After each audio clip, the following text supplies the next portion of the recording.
imimmaan dhokataa boo'ee biyya keessa rakkadhee uffata jijjiiradhu dhabeetiin jedhe obboleetti tiyya dhaqee boo'ee hin beeku.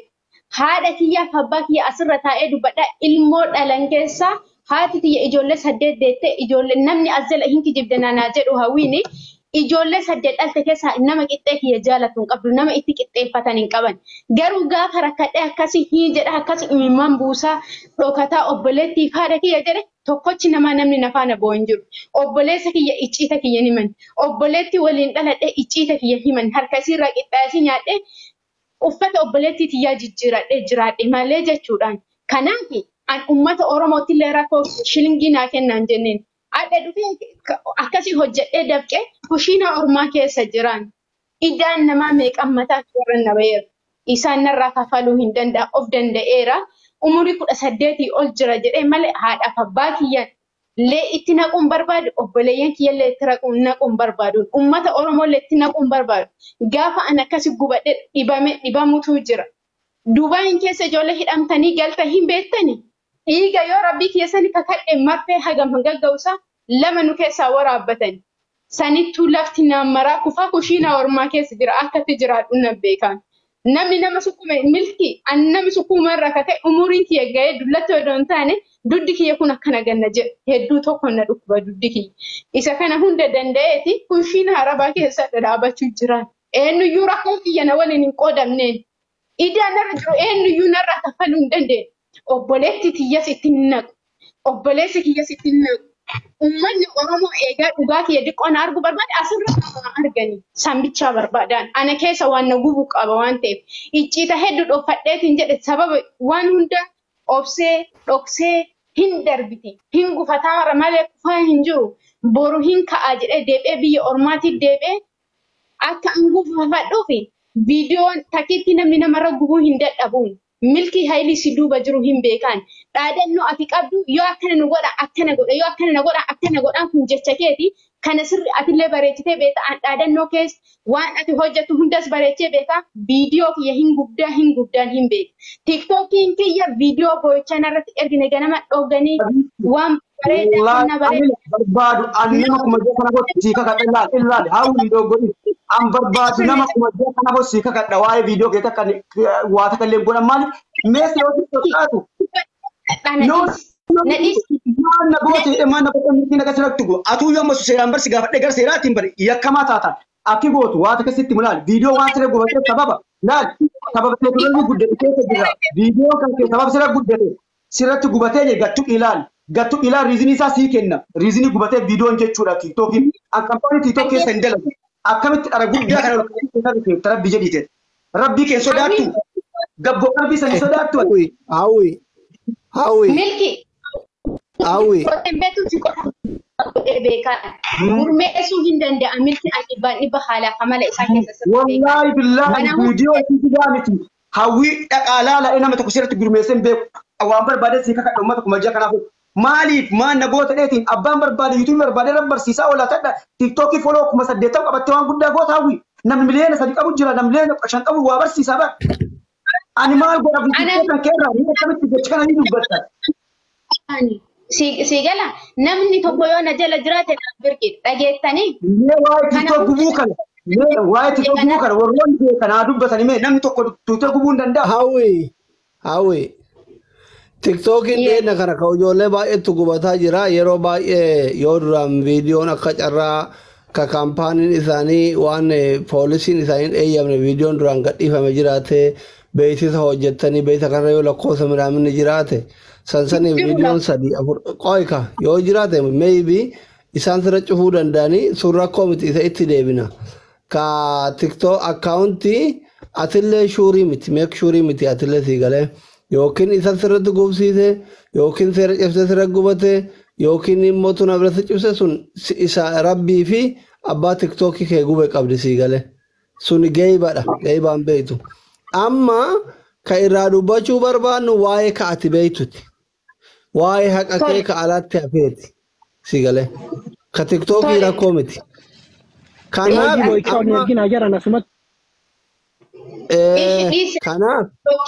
amma ka waa'ee haqa kee isa biratti hafee kana والمرمان أولو والمر من شارج لين سرد من تركين سيدي أدان همبانو سلانا ما هنكنا رجته بق إني كاكته حساب قولي بورو كالكوليت قولي تني ملقا قولي قبدني يونو فيدين وفيه مال جتا سنجريا إلا أمني أورمو بايت لجيسن قاك أميلكي لدرو اللي لجيسن somni hedduullee keessa akka seeraan dhageetaniirfan hawwii kanatu soba himataara birri guddaa kana itti qabee himataara moo sobaan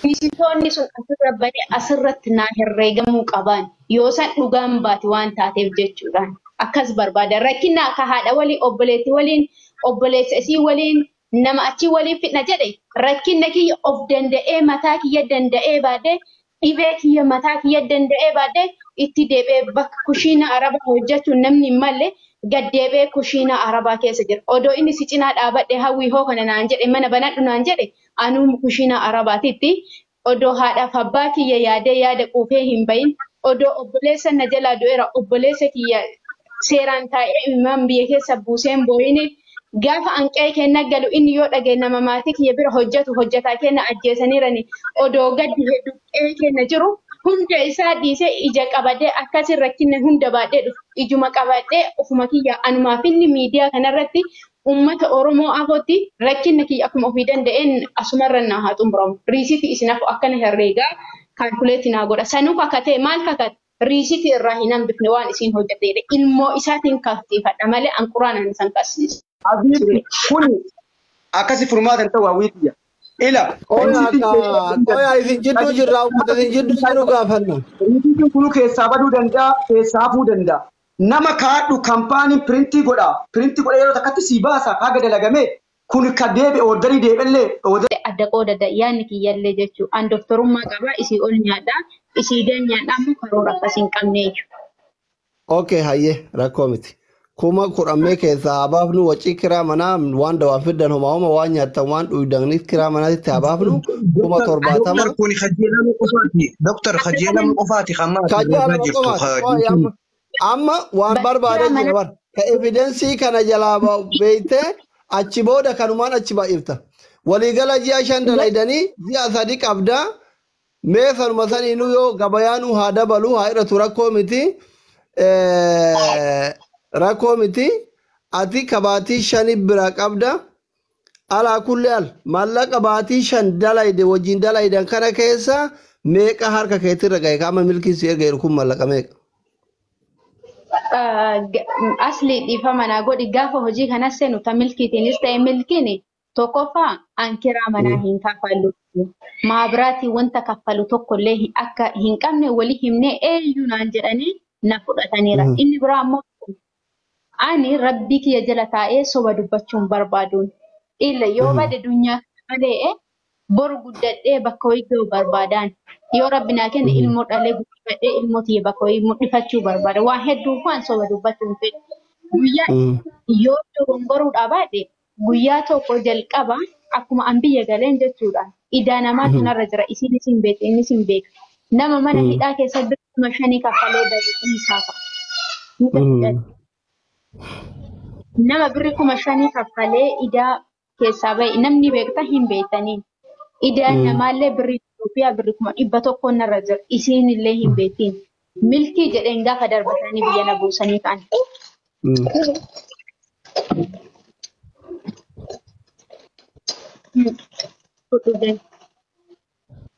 Gaafa biyya darbatanii buusanii milkii birri kiyya naa galchii.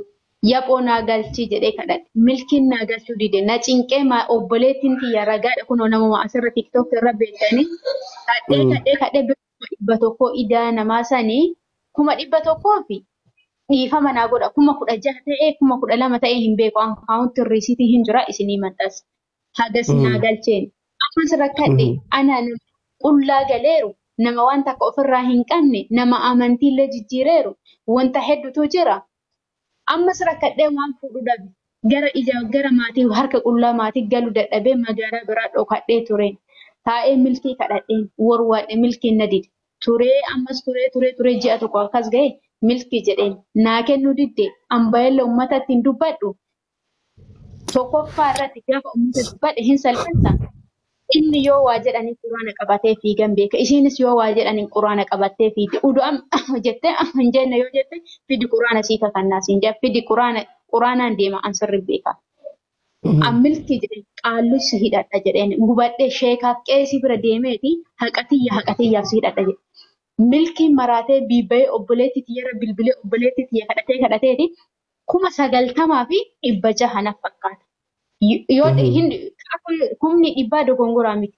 Kumni 90 dogongoraa miti. Ankaamti isinii maxxansaa hin jira ka inni irra naa galche maqaa obboleetti tiyyaatiin naa galche. Achi booda birriin sun hin galtee milkiin kiyya ammootu akkasuma na cufee dhiifne sun akkas tureen. Kuma dhibba lamaan naa galeera jechuudha. Birrii miliyoona 3 keessaa 200,000 sii gale. Miliyoona 300 ol hin caala 200,000 galee. Miliyoona 3 keessaa 200,000 gale. Miskiina wallaahi garaa nama nyaata rabbi akka keessi yaa baasu. Dr. Asli warri koomantii kun ilmaan booyuu dhiisa. Wanni isiin adda baasuu qabdu mucaa kanaan walitti dabalamtee ka hojjatte jalqaba jaartii isaa waliin jedhaa jirti. Isii wajjin birrii 1,800 diinaara isiin 300 walitti 2,100 hojii jalqabneedha. Mallaqa kana walakkaa qoodamnaa kanarratti waliin gallee jechaa jirti. Isa kanarratti wanni hawaasni bal'aan namni 7,400 kun silaalaa jiruuf miliyoona 3 jecha jedhu kana uummanni marti imimmaan kee miidiyaa irra dhaga'ee ani sababa saniif as dhufee as ta'aa jira. Nama 7,000 jechuun ammoo osoo galma tokko teessiftee bootaan hin fuudhu jechuudha. Kun uummata xiqqaa miti. Biyya addunyaa mararraa silaalaa jira waan ta'eef.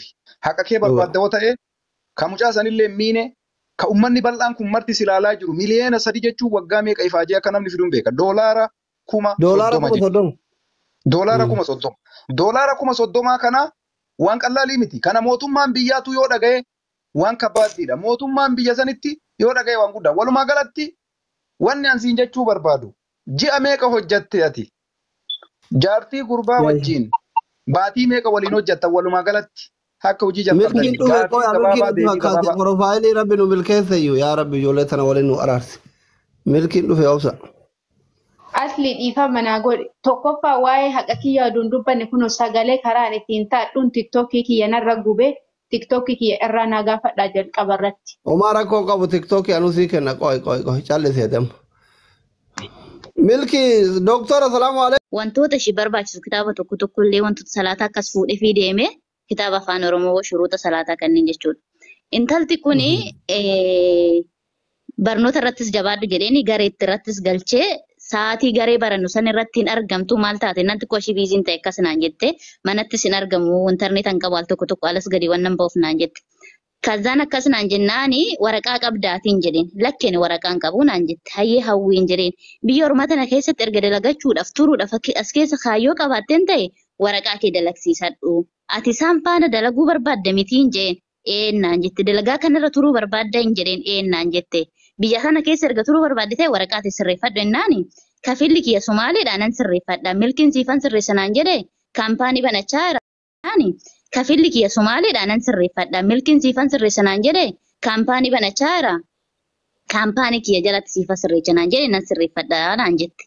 Hayyee erga sanuu wanta dalagatte uqubii galennaan hayyee uqubiin gala naan jette gorsa tana bichaan dhaameefi.